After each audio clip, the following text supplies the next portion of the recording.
क्या हो गया? तुम मर के कैसे बचा? एक गांव में राधा नाम की एक औरत अपने छोटे बेटे अंकित के साथ रहती थी। उनके घर में एक नन्हा सा मेहमान भी रहता था, एक छोटा सा चूहा जो राधा और अंकित के साथ ही पला बढ़ा था। इस चूहे का नाम है चिंटू। चिंटू बहुत ही समझदार है। वो हमेशा राधा और अंकित का मदद करना चाहता है, पर होता है इसका आगे आप खुद से देख लीजिए। ओहो, इतना छोटा जगह है, मैं किसी तरह संभाल ही लूंगा, पर ये गमला तो गिर जाएगा और गिरेगा तो मेरा ही नाम लगेगा। अब भी मैं जाके पढ़ता हूँ इसको। ये गिर गया। शब्द सत्यानाश। तभी बाहर से गौरी आती है और गमला गिरते हुए देख लेती है। हे भगवान, अब तो मैं गया। भागो रे, यहाँ से भागो। आज तो इसको मैं छोड़ूंगी नहीं, तो रुक। चिंटू किस तरह जान बचा के भाग जाता है। अरे यहाँ पर गेहूं कैसे गिरा है? मम्मी देखेगी तो बोलेगी यही गिराया होगा। मम्मी मुझे छोड़ेगी नहीं। वैसे भी उस दिन गमले से तो मेरे पर गुस्सा ही है, आज तो मेरा गया। कुछ करना पड़ेगा। गिर कहाँ से आया, मुझे पता ही नहीं चल रहा है। कहते हैं ना, जब जिंदगी में पनौती लिखा हुआ हो तो किधर से भी कुछ भी हो सकता है। चिंटू ये सब बात कर ही रहा था कि अंकित की मम्मी पीछे आके कब खड़ी हो गई, चिंटू को पता ही नहीं चला। फिर देखो क्या होता है। आज तो मैं तुमको छोड़ूंगी नहीं, रुक तुम।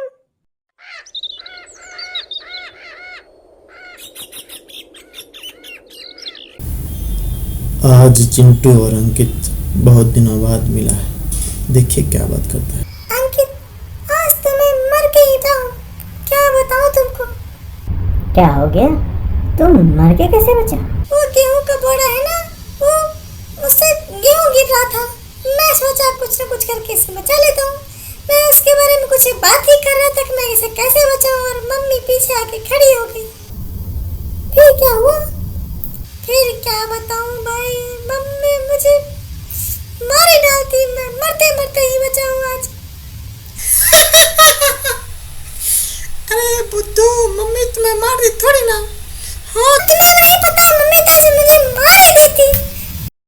बैठी हुई थी, वो कुछ सोच ही रही थी कि पीछे देखती है चिंटू बाहर से घर में चलता हुआ आ रहा है, और सोचती है अंकित की माँ चिंटू इधर क्यों आ रहा है, तो उसे बिल्कुल आना पसंद नहीं था। कितना बार मना किया, आज इसको छोड़ोगी नहीं। और गुस्से में बुदबुदाते हुए चली जाती है। बोले दोस्त, कैसे हो? कैसे आना हुआ यहाँ पर तुम्हारा? बस तुम्हारी याद आ रही थी इसलिए मैं यहाँ चला आया। मेरा तो अब यहाँ आना जाना निषेध ही हो रहा है, जैसा कि मैं समझ रहा हूँ।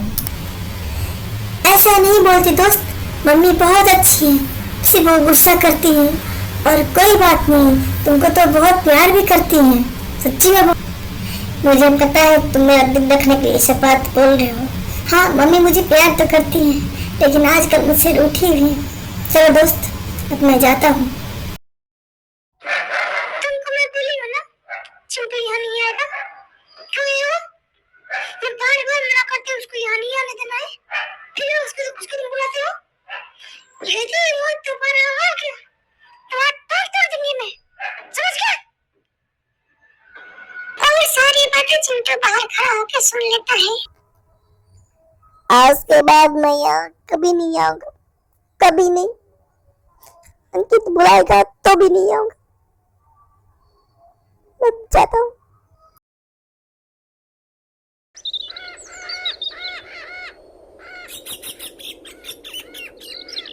चिंटू मन ही मन सोचता है, अब मैं यहाँ कभी नहीं आऊंगा।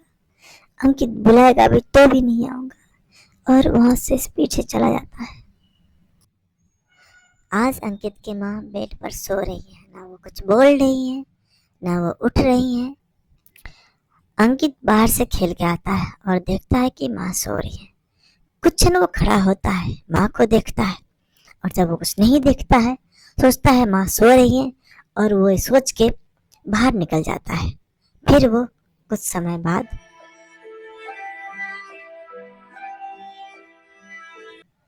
खेल कर आता है। वो बाहर से आता है और उसे कुछ अच्छा नहीं लगता है और वो सोचता है माँ अभी तक सो क्यों रही है। और माँ को टच करके जैसे ही देखता है तो देखता है कि माँ का बॉडी बहुत गर्म है और उसे रोना भी आता है। उसे पता है कि घर में एक भी रुपए नहीं है और ये सोचने लगता है कि माँ के पास एक भी रुपए नहीं है तो पैसे कहाँ से आएंगे, क्या करेंगे। और माँ इसी वजह से कुछ नहीं बोलती है अंकित से कि बच्चे को मैं क्या बताऊंगा, वो कैसे मैनेज करेगा। अंकित बहुत ही मायूस था और बहुत ही चिंतित था क्योंकि उनके पिता पहले छोड़ के जा चुका था और एक माँ ही उनका सहारा था। चिंटू कहीं जा रहा था घूमने के लिए, तभी उसे दिखता है अंकित। अंकित के पास वो खड़ा हो जाता है। क्या हुआ अंकित, तुम बहुत परेशान लग रहे हो, क्या बात है? कोई बात है क्या?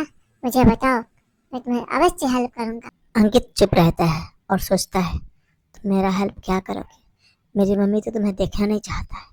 और चुप भी रहता है, कुछ भी नहीं बोलता है और सोचता रहता है क्या कर। तुम खड़े क्यों हो अंकित, मुझे बताओ, मैं तुम्हें अवश्य हेल्प करूंगा। मुझे बताओ तो सही, क्या हुआ? तुम कुछ मत सोचो, तुम कुछ मत सोचो। तुम्हारी मम्मी जो बोली वो मेरी भी मम्मी है, हो जाता है, कोई बात नहीं। मैं बदमाशी करता हूँ इसलिए तुम्हारी चिंटू मम्मी बहुत बीमार है इसलिए मैं बहुत परेशान रहता हूँ। घर में एक भी रुपए नहीं है, मम्मी को कैसे दिखाऊंगा, मुझे कुछ समझ भी नहीं आता, मैं कहाँ लेके जाऊंगा, मुझे तो कोई है भी नहीं। ऐसा मत बोलो अंकित, वो मेरी भी मम्मी है, मुझे डांटती है तो क्या हुआ? मैं बदमाशी करता हूँ तो डांटती है ना, डांटेंगे ना, उसके लिए टेंशन नहीं। मैं तुम ये मत सोचो तुम अकेले हो, मैं भी तुम्हारा भाई हूँ, मैं तुम्हारे साथ खेला हूँ बचपन से। मेरी मम्मी है वो, मैं जरूर उन्हें दिखाऊंगा। मैं अभी आता हूँ, तुम घर में रहना, मैं आता हूँ।